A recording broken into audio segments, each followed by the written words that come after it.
यमराज ने बताया, बिस्तर पर बैठकर खाना खाने से क्या होता है। बिस्तर पर बैठकर भोजन करने से क्या होता है, जानिए। यमराज ने चित्रगुप्त को बताया रहस्य। इस प्राचीन कथा के माध्यम से हम जानते हैं दोस्तों, एक बार यमराज और चित्रगुप्त यमलोक में बैठकर बात कर रहे थे। तभी चित्रगुप्त यमराज से पूछते हैं, हे प्रभु, किस कारण से मनुष्य की अकाल मृत्यु होती है? कौन से मनुष्य को संतान सुख नहीं मिलता है और कुछ मनुष्यों की मृत्यु शिशु अवस्था में ही क्यों हो जाती है? इसके पीछे क्या कारण है? तब यमराज चित्रगुप्त को बताते हैं, हे चित्रगुप्त, तुमने उचित प्रश्न किया है। इन सभी प्रश्नों का उत्तर मनुष्य की आदतों में छिपा होता है। मनुष्य जिस प्रकार का आचरण करता है उसे उसी के अनुसार सुख और दुख भोगने पड़ते हैं। मनुष्य की अकाल मृत्यु होने के पीछे भी उनकी आदतें ही हैं। तुम्हारे प्रश्नों का उत्तर बताने से पहले मैं तुम्हें एक अत्यंत महत्वपूर्ण कथा सुनाता हूँ। इस कथा में तुम्हें तुम्हारी सभी प्रश्नों के उत्तर मिल जाएंगे, इसलिए तुम इस अवस्था को ध्यान से सुनो। जो भी इस कथा का श्रवण करता है और इसका प्रचार करता है, मैं उसके 32 अपराध माफ कर देता हूँ। चित्रगुप्त कहते हैं, हे धर्मराज, आपके मुख से इस महान कथा को सुनने का सौभाग्य मुझे प्राप्त हो रहा है। मैं इसे ध्यान से जरूर सुनूंगा। फिर यमराज चित्रगुप्त को वह कथा सुनाने लगते हैं। पूर्व काल की बात है।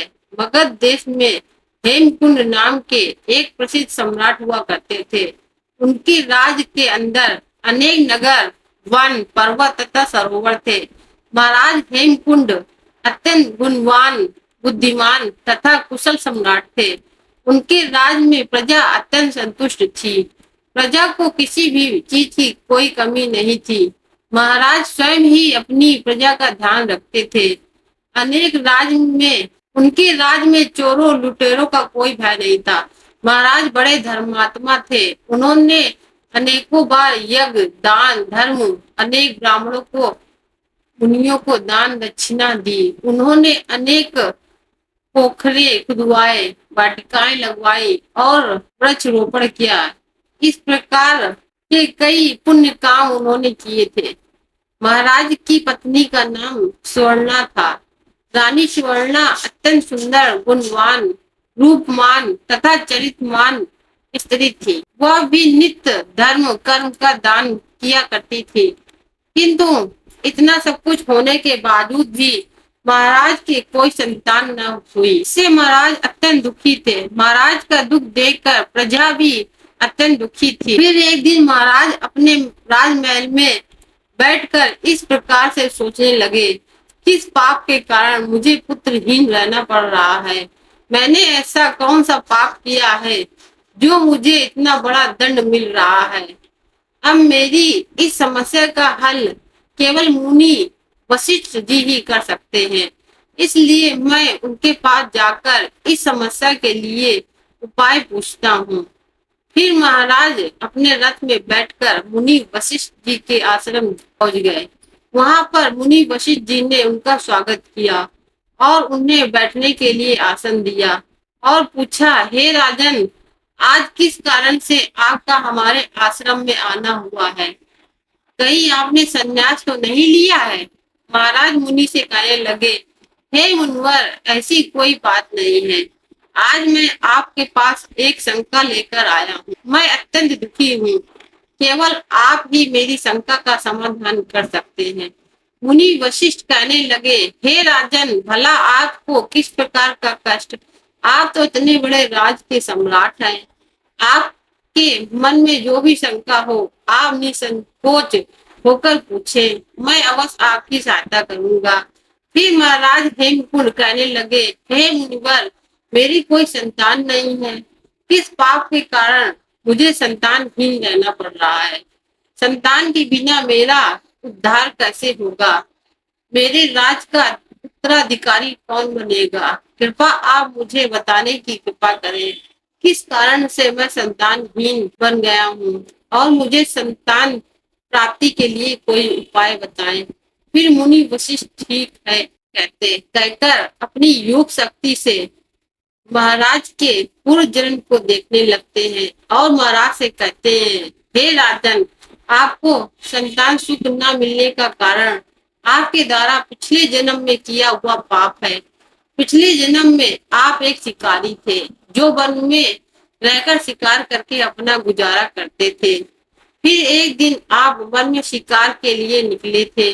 उस स्थान पर एक गाय अपने बछड़े को दूध पिला रही थी, किंतु आपके द्वारा अनजाने में ही उस गाय को तीर लग गया और वह गाय घायल हो गई। उस गाय को घायल करने के कारण ही इस जन्म में आपको पुत्रहीन होने का श्राप मिला है। इस बात को सुनकर महाराज बहुत दुखी और मुनि वशिष्ठ जी से प्रार्थना करने लगे, हे मुनि, इस पाप से मुझे कैसे मुक्ति मिलेगी? कृपा आप मुझे इस पाप से मुक्ति का उपाय बताइए। फिर मुनिवर कहते हैं, हे राजन, इस पाप से मुक्ति के लिए आप गायों की सेवा करें, इसी से आपको मुक्ति मिलेगी। फिर महाराज ने अपने राज में अनेक गौशाला बनवाई, ब्राह्मणों को गाय दान दिया और अपने महल में नित्य गाय की सेवा करने लगे। महाराज और महारानी अपने महल में नित्य गाय की पूजा और प्रदक्षिणा करने लगे और नित्य गाय को भोजन कराने लगे।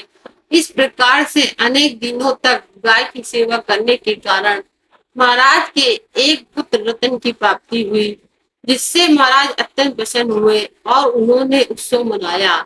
महाराज उस बालक को बड़े लाड प्यार से पालने लगे, उसकी हर इच्छा और मनोकामना को पूर्ण करने लगे। किंतु कुछ ही दिनों के बाद महाराज के जीवन में दुख के बादल फिर से छा गए।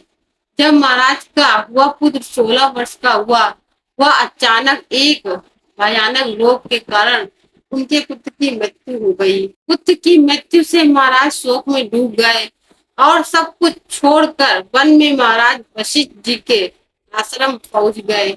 वहां पर जाने के बाद मुनि ने महाराज से पूछा, हे राजन, किस कारण से आप शोक में डूब गए हैं? वशिष्ठ जी ने अपनी दीप दृष्टि से सब कुछ देख लिया और महाराज को अपने पुत्र की अल्प आयु में मृत्यु होने का कारण बताने लगे।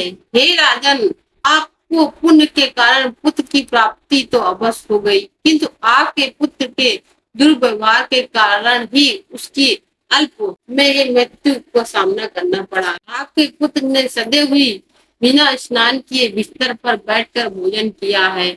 जो मनुष्य बिना स्नान किए भोजन करता है उसकी आयु क्षीण हो जाती है। जो बिस्तर पर बैठकर भोजन करता है उसके शरीर में रोग आदि उत्पन्न हो जाते हैं और वह भी अकाल मृत्यु को प्राप्त होता है। इस प्रकार के वचन सुनकर महाराज अत्यंत दुखी हुए और वहीं पर रहकर मुनि की सेवा करने लगे। फिर उन्होंने अपने भांजे को अपने राज का कार्यभार सौंप दिया और वन में ही बैठकर तपस्या करने लगे। यमराज कहते हैं, हे चित्रगुप्त, मनुष्य को हमेशा अपने 5 अंगों को साफ कर करके भोजन करना चाहिए।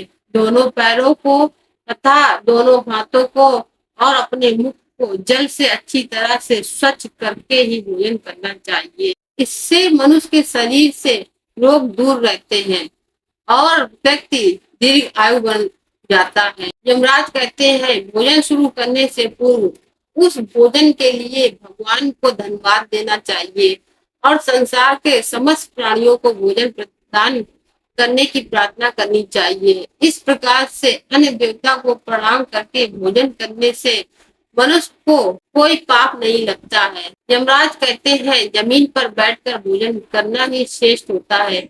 बिस्तर पर बैठकर भोजन करने से मनुष्य के शरीर में रोग उत्पन्न होते हैं और उसकी आयु कम हो जाती है। शास्त्र कहते हैं कि दहलीज पर बैठकर भी भोजन नहीं करना चाहिए। यमराज कहते हैं, 3 प्रकार का भोजन मनुष्य को नहीं करना चाहिए। जिस भोजन के ऊपर से कोई पैर रखकर चला गया अथवा कोई व्यक्ति भोजन को लाग गया, ऐसे भोजन को कभी करना नहीं चाहिए। ऐसा भोजन शुद्ध होता है। ऐसे भोजन को पशु को खिला देना चाहिए। दूसरों के द्वारा लांघा गया भोजन खाने से मनुष्य की आयु कम हो जाती है और उसके शरीर में भिन्न भिन्न प्रकार के रोग उत्पन्न होने लगते हैं। यदि भोजन में बाल निकल आता है तो ऐसा भोजन त्याग देना चाहिए। यदि अन्न में बाल निकलता है तो उसे ईश्वर को कभी प्रसाद के रूप में नहीं चढ़ाना चाहिए और ना ही स्वयं खाना चाहिए। ऐसा भोजन प्रेतों को प्राप्त होता है। यमराज कहते हैं दूसरों के लिए परोसा हुआ भोजन भी नहीं खाना चाहिए। जो मनुष्य दूसरों का भोजन छीन कर खाता है अथवा किसी को बिना दिए ही स्वयं उस अन्न का उपभोग करता है, उससे देवी अन्नपूर्णा रुष्ट हो जाती है। भोजन सभी को बांट कर खाना चाहिए। दूसरों के हिस्से का भोजन करने से मनुष्य के पुण्य कर्म नष्ट हो जाते हैं। शास्त्रों के अनुसार दिन के समय में मनुष्य को उत्तर की ओर मुख करके मलमूत्र का त्याग नहीं करना चाहिए। यदि रात्रि के समय मलमूत्र का त्याग करना हो तो दक्षिण की ओर मुख करके करना चाहिए। किसी भी पेड़ के नीचे, कुएं के पास, नदी किनारे, गौशाला के पास, देव मंदिर, अग्नि के पास, शमशान भूमि के पास कभी मलमूत्र का त्याग नहीं करना चाहिए। भी किसी स्त्री, गुरु, देवता, मंदिर और पानी की तरफ मुख करके आकाश के ग्रहों को देखते हुए मलमूत्र का त्याग नहीं करना चाहिए। इससे जीवन में दुख और संकट आते हैं। मलमूत्र का त्याग करने के बाद अपने हाथ और पैरों को जरूर धोना चाहिए। यमराज कहते हैं मनुष्य को कभी निर्वस्त्र होकर स्नान नहीं करना चाहिए। इससे पितृदेव रुष्ट हो जाते हैं। पितृदेव रुष्ट हो जाने पर मनुष्य अपना सब कुछ खो बैठता है। इस प्रकार से यमराज ने चित्रगुप्त को मनुष्य के आचार विचार तथा अच्छी और बुरी आदतों के संबंध में महत्वपूर्ण ज्ञान दिया है, जो अत्यंत महत्वपूर्ण है। उम्मीद है आपको यह जानकारी अच्छी लगी होगी। अगर आपको वीडियो अच्छी लगी हो तो लाइक और चैनल को सब्सक्राइब करके कमेंट में जय श्री हरि अवश्य लिखें।